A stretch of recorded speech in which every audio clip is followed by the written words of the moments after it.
Knowledge club চেনেললৈ স্বাগতম জনাইছোঁ। আজি আমি নৱম শ্ৰেণীৰ বল আৰু গতি বিষয়ক সূত্ৰসমূহ বিষয়ে আলোচনা কৰিবলৈ আগবাঢ়িছোঁ। আমি যোৱা আগৰ ক্লাছত আমি শিকিছোঁ বল কি, তাৰপিছত জড়তা আৰু ভৰবেগ আমি আলোচনা কৰিছিলোঁ। আজি আমি আলোচনা কৰিম নিউটনৰ গতি বিষয়ক সূত্ৰ, নিউটনৰ গতি বিষয়ক প্ৰথম সূত্ৰ, নিউটনৰ গতি বিষয়ক দ্বিতীয় সূত্ৰ, নিউটনৰ গতি বিষয়ক তৃতীয় সূত্ৰ। এই বল আৰু বস্তুৰ গতি ওপৰত ভিত্তি কৰিয়ে আমাৰ নিউটনৰ গতি বিষয়ক সূত্ৰ তিনিটা উদ্ভাৱন হৈছে। বল আৰু গতিৰ বিষয়ে প্ৰথম পৰীক্ষা নিৰীক্ষা কৰা বিজ্ঞানীজন আছিলে আমাৰ গেলিলিও গেলিলিয়ে আমাৰ বস্তু এটাৰ বল আৰু গতিৰ ওপৰত আমাৰ কিছুমান তথ্য আগবঢ়াইছে। যেনেকৈ তেখেতে দুখন হেলনীয়া তল লৈছিলে। এখন হেলনীয়া তলৰ পৰা আন এটা হেলনীয়া তল লৈ বলৰ গতি পৰ্যবেক্ষণ কৰিছিলে। এখন হেলনীয়া তলৰ পৰা বল গতি কৰিলে ক্ৰমান্বয়ে বেগ বাঢ়ি যায়, আৰু আন এখন হেলনীয়া তলত গতি কৰিলে বেগটো কমি যায়। এখন হেলনীয়া তলৰ যিমান উচ্চতাৰ পৰা আমাৰ বলটোৱে গতি কৰিছে সিমান উচ্চতালৈ আমাৰ দ্বিতীয় হেলনীয়া তলতো উঠি যাব, অৰ্থাৎ ইয়াত বস্তুটো অহা যোৱা কৰি থাকিব, গতি কৰি থাকিব। যদি কোনো বহিৰ্বলী ক্ৰিয়া নকৰে তেনেহ'লে এইটো অহা যোৱা কৰিয়ে থাকিব। আৰু এই গেলিলিওৰ এই ধাৰণাটোকে আমাৰ জড়তাৰ সূত্ৰ বুলিও কোৱা হয়। আজি আমি নিউটনৰ গতি বিষয়ক সূত্ৰ সম্বন্ধে আলোচনাৰ কাৰণে আগবাঢ়িছোঁ। আৰু এই সূত্ৰসমূহ ক্লাছ 9ৰ উপৰিও সকলো প্ৰতিযোগিতামূলক পৰীক্ষাৰ কাৰণে দৰকাৰী হয়। যে বল আৰু গতিৰ বিষয়ে গেলিলিওৱে আগবঢ়োৱা ধাৰণাসমূহৰ ওপৰত নিউটনে বিস্তৃত অধ্যয়ন চলাই বস্তুৰ গতিৰ সৈতে জড়িত তিনিটা বুনিয়াদী সূত্ৰ আগবঢ়ায়। আৰু এই সূত্ৰ তিনিটাকে নিউটনৰ গতি বিষয়ক সূত্ৰ বুলি জনা যায়। নিউটনৰ গতি বিষয়ক সূত্ৰ প্ৰথম সূত্ৰলৈ আমি আগবাঢ়িছোঁ। নিউটনৰ গতি বিষয়ক প্ৰথম সূত্ৰটো কেনেকুৱা যে এটা বস্তু সদায় নিজৰ অৱস্থাৰ পৰিৱৰ্তন কৰিব নিবিচাৰে। অৰ্থাৎ ৰৈ থকা বস্তু এটা ৰৈয়ে থাকিব বিচাৰে, গৈ থকা বস্তু এটা গৈয়ে থাকিব বিচাৰে, যদিহে বাহিৰৰ পৰা কোনো বল প্ৰয়োগ কৰা নহয়। অৰ্থাৎ কোনো বহিৰ্বলী ক্ৰিয়া নকৰিলে স্থিৰ বস্তু এটা স্থিৰ হৈয়ে থাকে আৰু গতিশীল বস্তু এটা গতি কৰিয়ে থাকে। আৰু এই ধৰ্মটো আৰু এই সূত্ৰটো জড়তাৰ সূত্ৰৰ সৈতে একেই, সেইকাৰণে প্ৰথম গতি সূত্ৰ জড়তাৰ সূত্ৰ বুলিও কোৱা হয়। এতিয়া আমি যদি ইংলিছত কওঁ তেনেহ'লে কি হ'ব? What is Newton's first law of motion? যে a body at rest remain at rest and a body in motion will remain in uniform motion unless acted upon by an unbalanced force. আকৌ এবাৰ কৈছোঁ যে আমাৰ কোনো অসন্তুলিত বলে ক্ৰিয়া নকৰা পৰ্যন্ত ৰৈ থকা বস্তু এটা ৰৈ থাকিব বিচাৰে আৰু গতিশীল বস্তু এটা গতি কৰি থাকিব বিচাৰে। ইয়াকে নিউটনৰ প্ৰথম গতি সূত্ৰ বুলি কোৱা হয়। এইটো জড়তাৰ সূত্ৰৰ সৈতে একে, সেইকাৰণে জড়তাৰ সূত্ৰ বুলিও কোৱা হয়। আৰু ইংলিছত ক'লে কি হ'ব? যে a body at rest will remain at rest and a body in motion will remain in uniform motion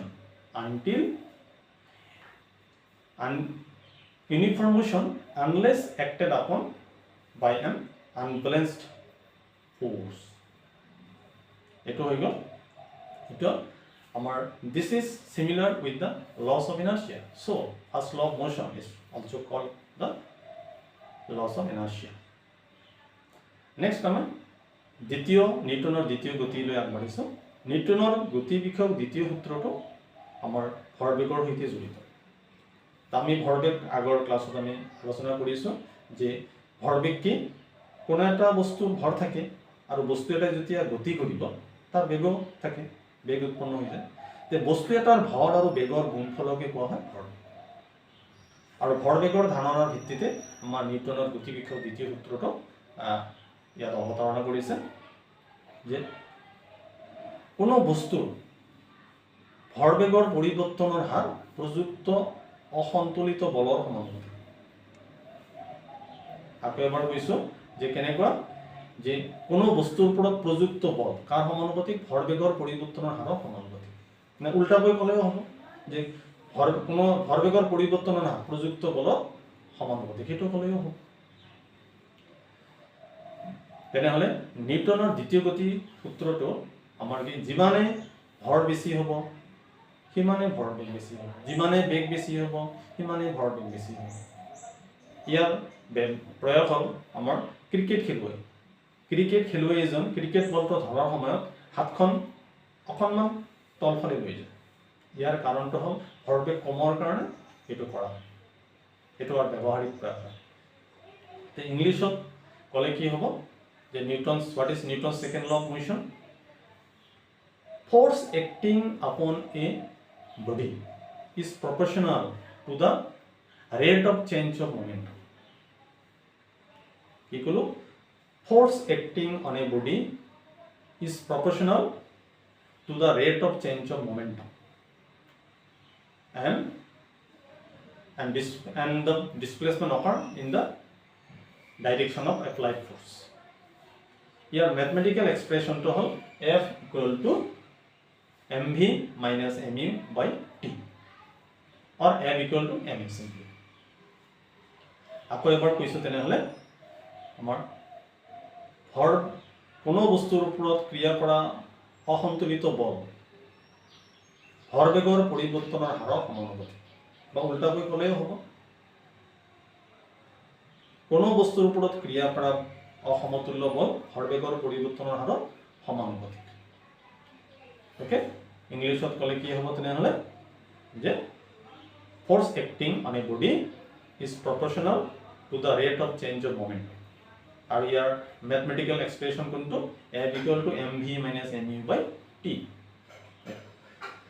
এইটো আমি প্ৰমাণ কৰিব পাৰোঁ, অৰ্থাৎ নিউটনৰ গতি বিষয়ক দ্বিতীয় সূত্ৰৰ সহায়ত আমি বলৰ মান উলিয়াব পাৰোঁ। We can measure the force from the Newton's second law of motion. কেনেকৈ চোৱা যায়, আমি এইটো নিৰ্ধাৰণৰ কাৰণে আমি দুটা একে ভৰৰ দুটা বস্তু, m ভৰৰ দুটা বস্তু a আৰু b দুটা বস্তু লওঁ। এতিয়া a বস্তুটোৰ আদি বেগ u ধৰিম আৰু b বস্তুটোৰ অন্তিম বেগ আমি v ধৰিম। দুইটাৰে কিন্তু ভৰ একে, আৰু ভৰ আৰু বেগ পূৰণ কৰিলে ভৰ বেগ পায়। গতিকে আদি ভৰবেগ কি হ'ব, mu, আৰু অন্তিম ভৰবেগ হ'ব mv। গতিকে ভৰবেগৰ পৰিৱৰ্তনৰ হাৰ কিমান হ'ব, mv minus mu। আৰু ভৰবেগৰ পৰিৱৰ্তনৰ হাৰ বুলি ক'লে তেতিয়া সময়েৰে হৰণ হ'ব, টিৰে হৰণ হ'ব, অৰ্থাৎ ভৰবেগৰ পৰিৱৰ্তনৰ হাৰ কিমান হ'ব, mv minus mu by t। আৰু নিউটনৰ দ্বিতীয় সূত্ৰ মতে কি, এই ভৰবেগৰ পৰিৱৰ্তনৰ হাৰ কাৰ সমানুপাতিক, প্ৰযুক্ত বলৰ সমানুপাতিক। অৰ্থাৎ আমি ইয়াক লিখিব পাৰোঁ F proportional mv minus mu by t। এতিয়া v minus u by t ৰ সলনি আমি a লিখিব পাৰোঁ, অৰ্থাৎ F proportional ma। তে F equal to k আমি লিখিব পাৰোঁ, য'ত k হ'ব সমানুপাতিক ধ্ৰুৱ। যদি একক ভৰৰ বস্তুৰ ওপৰত ক্ৰিয়া কৰি একক ত্বৰণ সৃষ্টি কৰা প্ৰযুক্ত বল যদি একক, তেনেহ'লে k ৰ মান 1। অৰ্থাৎ যদি ভৰ একক হয়, যদি আমাৰ প্ৰয়োগ কৰা বল একক হয়, আৰু যদি ত্বৰণ একক হয়, তেনে k ৰ মান 1 হ'ব।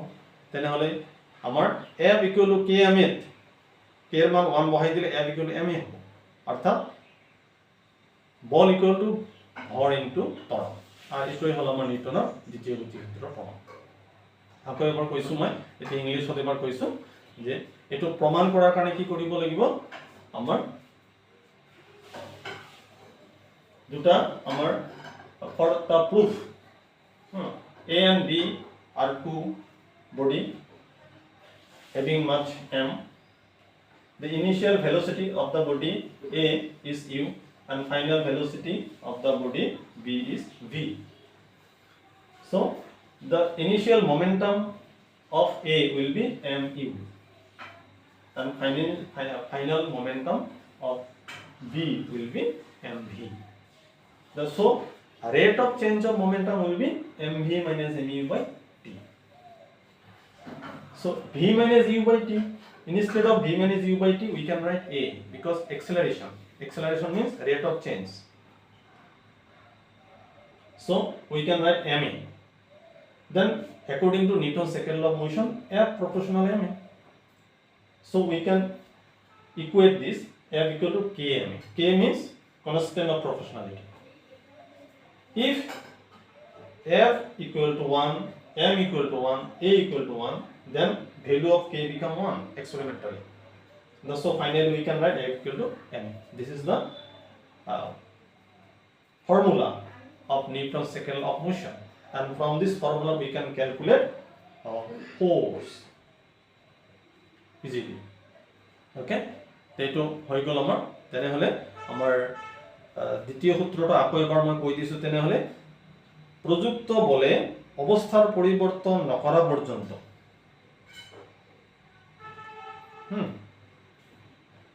আমাৰ এই দ্বিতীয় সূত্ৰটো আমাৰ কি হ'ব? তেনেহ'লে কোনো বস্তুৰ ওপৰত ক্ৰিয়া কৰা প্ৰযুক্ত সমতুল্য বল ভৰবেগৰ পৰিৱৰ্তন হাৰৰ সমানুপাতিক। এইটো হৈ গ'ল। ওকে, আৰু ইংলিছত ক'লে the rate of change of momentum of a body is directly proportional to the unbalanced applied force, and the change take place in the direction of the force. আৰু mathematically কি হ'ব? mv minus mu by t. এইটো হৈ গ'ল। এটোৰ application কি আছে? ইয়াৰ এপ্লিকেশনটো হ'ল আমাৰ when a cricket player when a cricket player আমাৰ lower his hand while catching the ball, it is due to the reduce of the momentum.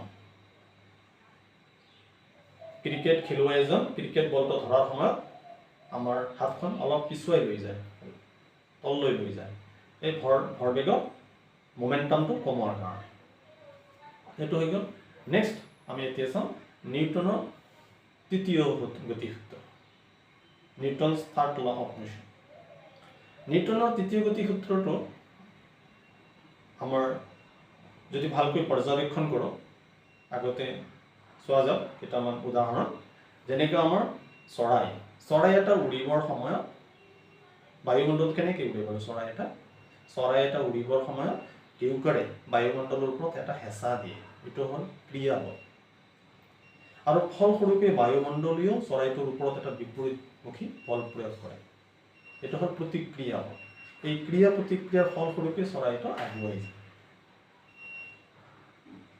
ঠিক তেনেকে আমাৰ মানুহ এজনে যেতিয়া সাঁতোৰে পানীত, সাঁতোৰিবৰ সময়ত হাতেৰে পানীখিনি পিছফালে ঠেলি দিয়া, এইটো হ'ল ক্ৰিয়া বল। আৰু তাৰ ফলস্বৰূপে পানীখিনিও মানুহজনৰ ওপৰত এটা বিপৰীত দিশত বল প্ৰয়োগ কৰে, এইটো হ'ল প্ৰতিক্ৰিয়া। এই ক্ৰিয়া প্ৰতিক্ৰিয়াৰ ফলস্বৰূপে মানুহজন আগুৱাই যায় বা চৰাইটোৱে আকাশত উৰি ফুৰে। ইয়াৰ ওপৰত লক্ষ্য কৰি আমি সূত্ৰটো এনেভাৱে ক'ব পাৰোঁ যে প্ৰত্যেক ক্ৰিয়াৰে সমান আৰু বিপৰীতমুখী প্ৰতিক্ৰিয়া থাকে, আৰু এই ক্ৰিয়া প্ৰতিক্ৰিয়া দুটা ভিন্ন বস্তুৰ ওপৰত কাৰ্যকৰী। ইয়াৰ উদাহৰণ আমি ক'লোৱেই যে 1 নম্বৰ উদাহৰণ আপোনাৰ বায়ুমণ্ডলত ক্ৰিয়া প্ৰতিক্ৰিয়াৰ ফলত চৰাই উৰি ফুৰে নিউটনৰ তৃতীয় গতিসূত্ৰ মতে। নেক্সট আমি যে খোজ কঢ়াৰ সময়তো আমি ভৰিৰে মাটিৰ ওপৰত এটা হেঁচা প্ৰয়োগ কৰোঁ, এইটো হ'ল ক্ৰিয়া বল। তাৰ প্ৰতিক্ৰিয়াৰ ফলস্বৰূপে মাটিও আমাৰ ভৰিৰ ওপৰত এটা বিপৰীতমুখী বল বা হেঁচা প্ৰয়োগ কৰে, এইটো হ'ল প্ৰতিক্ৰিয়া। আমি তাৰ ফলত খোজকাঢ়ি যাওঁ। ঠিক তেনেকৈ আমাৰ বন্দুকৰ গুলি ফুটোৱা প্ৰক্ৰিয়াটো আমাৰ ক্ৰিয়া প্ৰতিক্ৰিয়া বল নিহিত হৈ আছে। তেনেকৈ আমাৰ জেট প্লেন বা ৰকেটৰ গতি, জেট বিমানৰ গতি আমাৰ ক্ৰিয়া প্ৰতিক্ৰিয়াৰ ফলতে ঘটে। এতিয়া ইংলিছত যদি আমি কথাটো কওঁ, what is Newton's third law of motion, তেনেহ'লে কি হ'ব? দি every action has an equal and opposite reaction. Simply we can say action and reaction are equal and opposite and acted on different bodies. দুই ধৰণে ক'ব পাৰি simply, যে কি প্ৰথম ক্ষেত্ৰত আমি ক'ব পাৰোঁ every action has an equal and opposite reaction, আৰু secondly shortly ক'ব পাৰি যে action and reaction are equal and opposite and they act on different bodies. So we can write the reaction equal to minus action. এই যে example কি আছে, the example সমূহ আমি চাব পাৰোঁ ইয়াত। the example হ'ল আমি নম্বৰ 1 আমি ক'ব পাৰোঁ যে আমাৰ ৱাক কৰাৰ সময়ত কি কৰা হয়, ৱাক কৰাৰ সময়ত we push our leg, then it is reacting force, and the soil also give opposite force, opposite direction, give a force in opposite direction, then it is called reacting force. For action and reaction we can go forward. While swimming, number 2, while swimming we can swim due to the action and reaction. In while swimming or in swimming, a person push water backward, and in turn and he pushes forward due to the reaction of the water. Jet plane and rocket also work on the principle of action and reaction, that is according to third law of motion.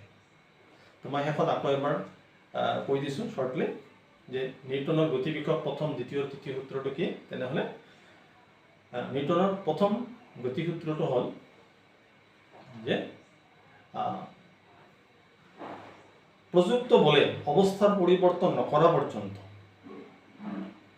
স্থিতিশীল বস্তু এটা স্থিৰ হৈ থাকে আৰু গতিশীল বস্তু এটা গতি কৰিয়ে থাকে, আৰু এই ধৰ্মটো জড়তাৰ সূত্ৰৰ সৈতে একে, সেইকাৰণে এই জড়তাৰ সূত্ৰ বুলিও কোৱা হয়। দ্বিতীয় সূত্ৰটো হ'ল যে বস্তুৰ ভৰবেগৰ পৰিৱৰ্তনৰ হাৰ প্ৰযুক্ত বলৰ সমানুপাতিক, আৰু এই পৰিৱৰ্তন বলৰ দিশতেই হয়। 3 নম্বৰ সূত্ৰটো হ'ল যে প্ৰত্যেক ক্ৰিয়াৰে এক সমান আৰু বিপৰীতমুখী প্ৰতিক্ৰিয়া থাকে, আৰু এই ক্ৰিয়া আৰু প্ৰতিক্ৰিয়া বল সদায় দুটা ভিন্ন বস্তুৰ ওপৰত কাৰ্যকৰী। এতিয়া যদি আমি ইংলিছত কওঁ, what is Newton's first law of motion? The Newton's first law of motion to হ'ব যে everybody remain in the state of rest or uniform motion unless an external force is applied. আকৌ এবাৰ কৈছোঁ, everybody remain in the state of rest or uniform motion unless external force is applied. Okay? Or another way also we can say a body at rest will remain at rest, or body in motion always try to remain in the uniform motion unless acted upon by an unbalanced force. Number 2. What is second law of motion? What is Newton's second law of motion? The rate of change of momentum of a body is directly proportional to the unbalanced force applied. Okay, the rate of change of momentum of a body is directly proportional to the unbalanced applied force, and the change take place in the direction of force. Mathematically we can write F equal to mv minus mu by t. আমি শর্টকাটও ক'ব পাৰোঁ যে shortcut ক'লে কি হ'ব যে force acting on a body is proportional to the rate of change of momentum. এইটো ক'লে হ'ব। Third one, every action has an equal and opposite reaction, and this acted upon on different bodies. এইটো বেলেগকৈ ক'ব পৰা যায়। বেলেগকৈ ক'লে কি হ'ব যে action and reaction are equal and opposite and act on different ways. আজিলৈ ইমানতে সামৰিছোঁ। ভিডিঅ'টো ভাল লাগিলে লাইক আৰু শ্বেয়াৰ কৰিবলৈ নাপাহৰিব। আকৌ নতুন ভিডিঅ'ৰ সৈতে লগ পোৱাৰ আশাৰে জয় হিন্দ।